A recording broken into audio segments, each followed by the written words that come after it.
It's late 2025 and Latin America is officially on edge. A US Navy carrier group has entered the Caribbean.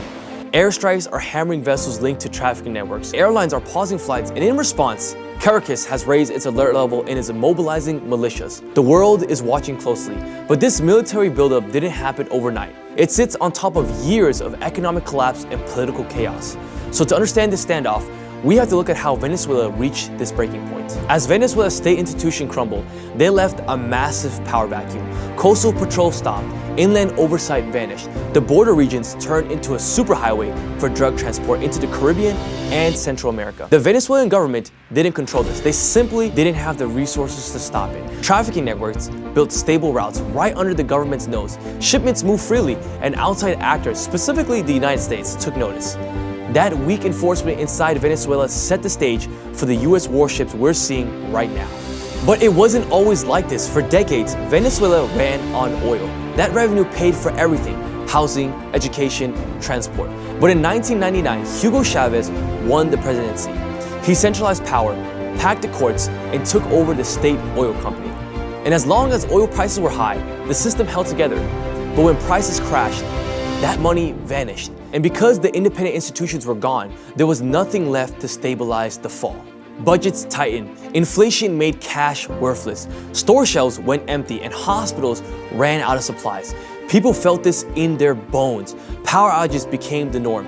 Water stopped running. And it's important to note, these failures started before the sanctions ramped up. Sanctions added pressure, sure, but they landed on a structure that was already broken. With the state too weak to secure its own borders, criminal groups stepped in to fill the gap. The result was an exodus. In just a decade, more than 8 million Venezuelans left the country. 6.5 million settled nearby, while hundreds of thousands trekked to the US. They walked across bridges and through the dangerous Darien Gap just to find food and safety. Inside Venezuela, those who stayed turned to the dollar to survive, while political talks stalled out. That brings us to today, late 2025. Internal collapse has met external pressure. The US is parking a carrier group near Venezuelan waters to shut down those maritime trafficking routes.